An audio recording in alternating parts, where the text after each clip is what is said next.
welcome back to another week. Today we have Josh Cruz joining us today. Josh, for those of you who don't know, is our pastor of care and counseling. Josh, for those of you who don't know, do you mind sharing a little bit about what your role is here at Village? Sure. Pastor of counseling and care. I oversee our counseling ministries, and we have interns and a counseling team that comes in. Then also prayer, care ministries, meals, benevolence, and then also marriage ministries. So we have dating for marriage, marriage course, marriage prep, sometimes marriage retreats. Yeah. So a lot of stuff under that umbrella. Mm-hmm. So thanks for joining us today. Yes. This past topic from the sermon this week was quite a heavy topic. For a lot of people, very applicable. What's going on, whether you personally have people in your lives or even for parents who have kids in school. This is a very hot topic right now. But why is it such a loaded topic? Like, why do we have so many questions? Why is there so many different angles and issues that come up when we bring this up?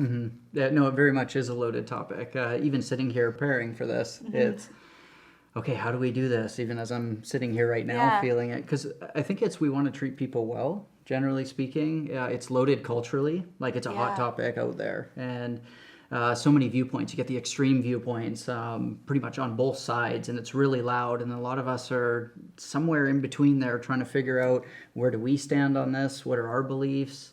Values are often big to us. My values are huge to me, and so I want to hold tight to that.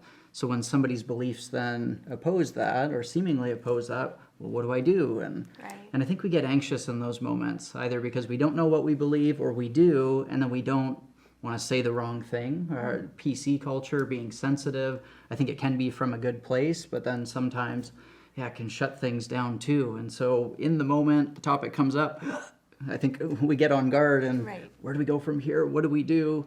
And sometimes I think it's close to home for people, whether it's ourselves wrestling with it, struggling with it or not, just identifying with it, or family members as well. You talk about parents and, what do I do? Then my son, my daughters then come out, or they're struggling through this, and how do we approach it? And wanting to do it well. Right. Like you said, like a lot of it is we can talk about it, we can have discussions about it, but then what are we actually doing about it? So do you think the church community, are we actually ready to support the LGBT community? Are we actually ready to embrace these people in our community in a gospel-centered way? So we definitely should. And then the question of, are we? And if so, how do we do that? It can't be about check boxes of, okay, let's just plug this ministry in, and then that'll then care for this group, whatever the topic is. We need to watch that we're not doing that. We need to basically have a safe place community.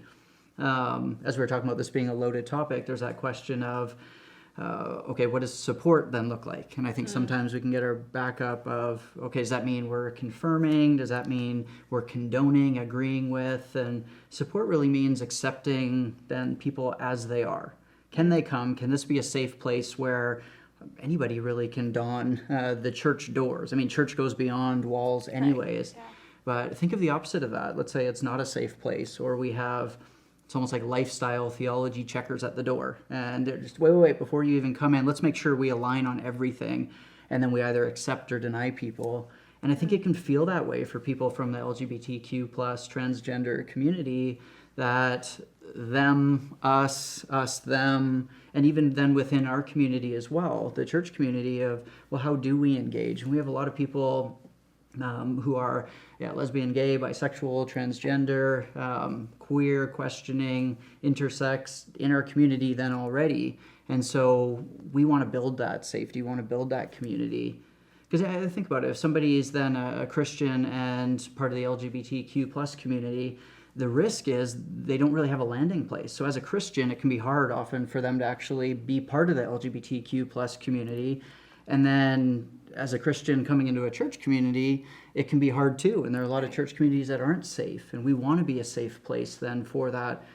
But then there's this isolation in it too. And so how do we do that well? And I think a huge part is talk to people, open up. Let's not create barriers. Let's get to know, instead of having that angst come up and we can get black or white of, well, wait a minute, before you say anything, let me tell you what I believe, what's okay, what's not okay.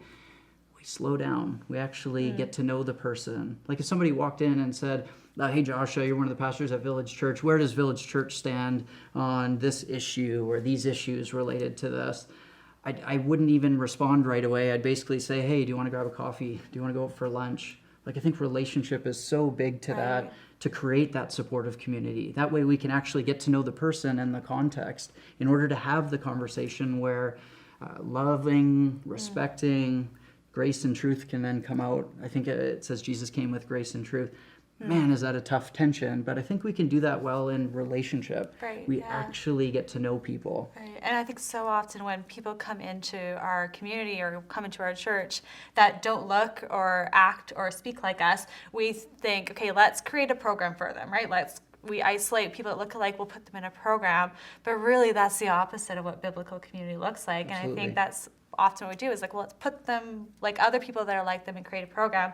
But how specifically could, men walk alongside other homosexual men and women walk alongside homosexual women without kind of creating this, you're over here, we're over here. Well, and I think that gap becomes greater when we don't actually enter in. We don't bridge that gap. I think fear can perpetuate that too.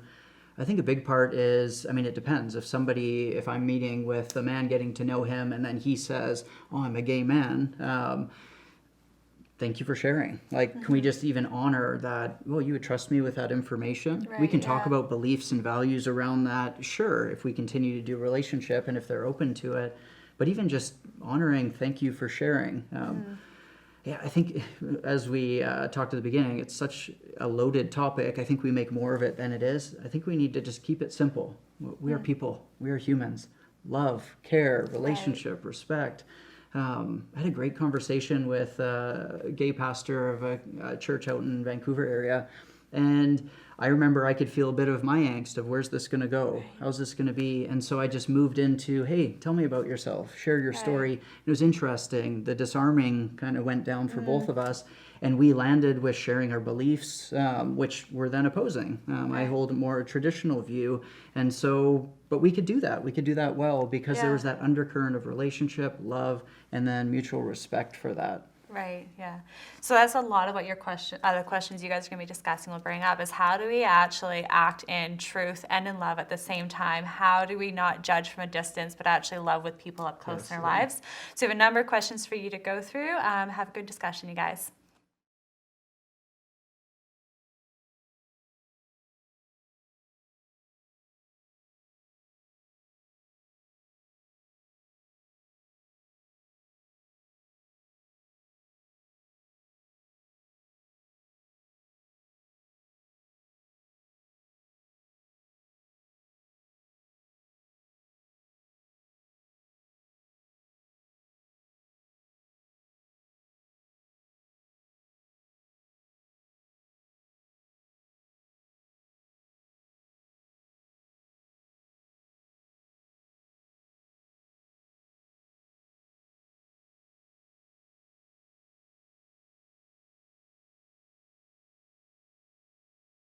Hey everyone, I hope you had a great discussion. So this was the last of our Anything Goes series. We hope you really enjoyed it. I know I've personally enjoyed just hearing all the different answers to the different questions, but also hearing everyone's responses to these.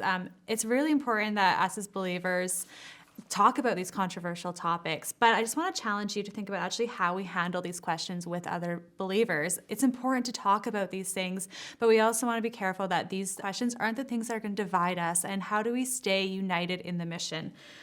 We want to stay focused on what our calling is, and that is to reach out to the lost and broken world. So keep on talking about these things within your community groups. Keep on challenging each other, especially keep on diving into scripture to look for those answers, but never lose focus on what the mission is, and that is to reach the skeptics, to reach the lost. So as much as, maybe there were some people in your community group who you guys just didn't agree or you couldn't come to a conclusion, but that's okay because God has called us all to be on mission with Him, and He has invited us on this exciting adventure to go out into a lost and broken world, be ambassadors of Christ, and be a light into the broken world. Looking forward to diving into the next series with you guys next week. I hope you have a great week, and thanks so much for joining.